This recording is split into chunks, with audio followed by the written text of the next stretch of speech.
Всем привет! Сегодня вашему вниманию я подготовил несколько комплектующих для апгрейда своего ПК.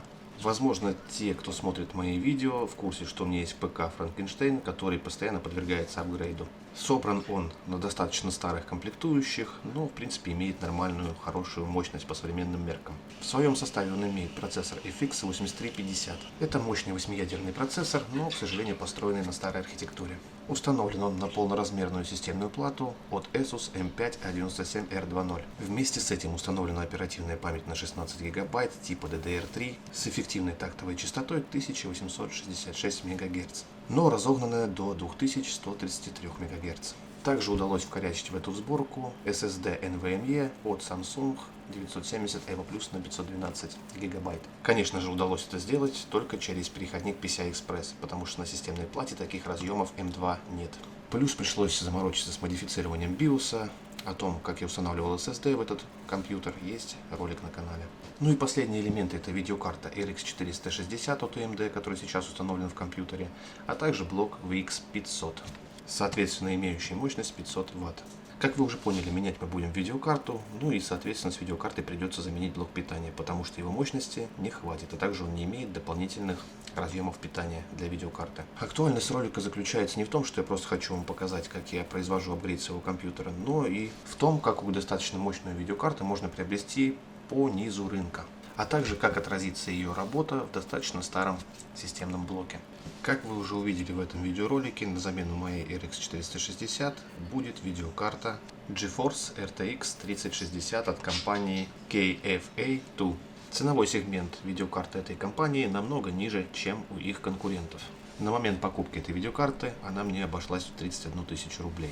Если проводить небольшое сравнение с другими моделями и производителями видеокарт, то можно понять, что ввиду характеристик это самая оптимальная цена, на мой взгляд. Во-первых, производители точно таких же видеокарт конкуренты берут на порядок больше денег, чем стоит это. Конечно, многие скажут, можно было бы добавить там немного денег и купить видеокарту с более мощным видеочипом, у которого выше частота памяти и так далее, но это уже и на порядок больше денег, это нужно понимать.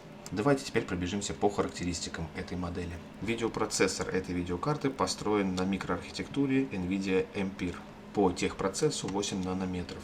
Тактовая частота работы видеочипа 1320 МГц, но в турбобусте автоматическом достигает до 1792 МГц, что в принципе приемлемо для запуска современных игр на высоких настройках. Как вы понимаете, видеокарты с большей тактовой частотой, что конечно хотелось бы, стоят на порядок дороже, как я уже говорил. Также поддержка трассировки лучей здесь имеется. Тип памяти у этой видеокарты GDDR6, объем 12 ГБ. Кстати, осмелюсь заметить, что в принципе 12 ГБ для этой видеокарты возможно излишне, потому что какие у нас условия, чтобы загрузить все 12 ГБ? Только если выкрутить все на максимум GTA 5. Больше я не знаю, зачем нужны этой видеокарте 12 ГБ. Кстати, чуть не забыл сказать, тип памяти здесь от производителя Samsung, что есть очень хорошо. А вот разрядность шины памяти у этой видеокарты 192 бита, что достаточно неплохо. Чем больше шина, тем больше пропускная способность. Видеокарты в таком же ценовом сегменте, а может даже и дороже, имеют разрядность шины 128 бит, а это, как понимаете, намного меньше. Далее у нас эффективная частота видеопамяти достигает 15 тысяч МГц. По интерфейсам подключения имеется 3 DisplayPort и 1 HDMI. 8К разрешение поддерживает. Интерфейс подключения этой видеокарты PCI 4.0, а вот на моей старой материнке, к сожалению, 3.0. Вот здесь мы можем и будем наблюдать некоторые потери в работе видеокарты. По охлаждению видеокарты имеется 2 осевых вентилятора, такие достаточно добротные радиаторы, кстати, они такие межсоставные получаются.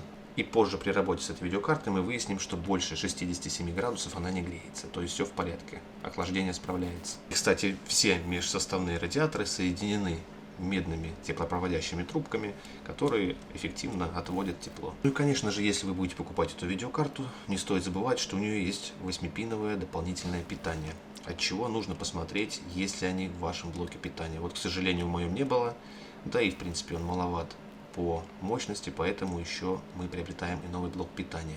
Мой выбор пал на блок питания Aero Bronze 750M от компании Aerocool.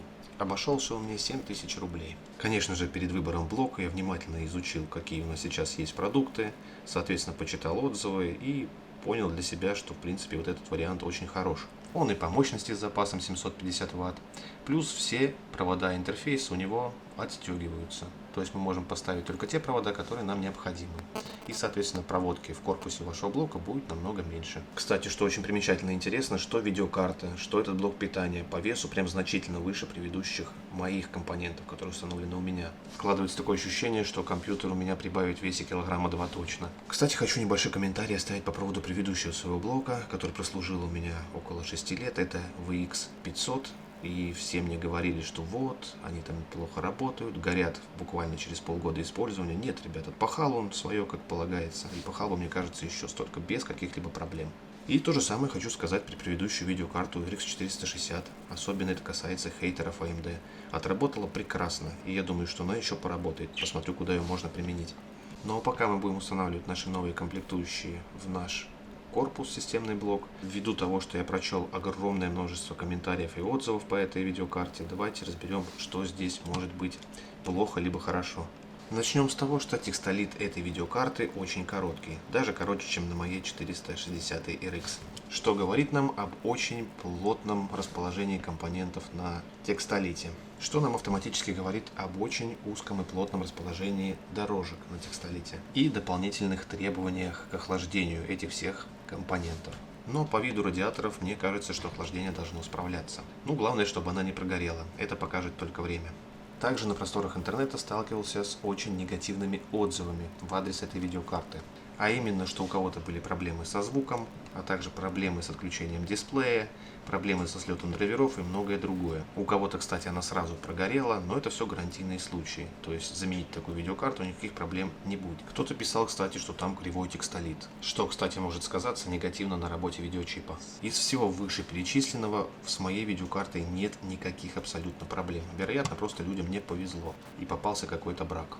Ну а теперь давайте проведем некоторые тесты, чтобы понять, как эта видеокарта новая будет работать в моей старой сборке. Но прежде чем мы увидим результаты, хочу рассказать еще об одной проблеме, которую описывают в интернете, то есть о негативных отзывах. Это шумность видеокарты. Сейчас на полной мощности запустим RX 460 и затем 3060 и посмотрим на разницу в шумах от этих видеокарт.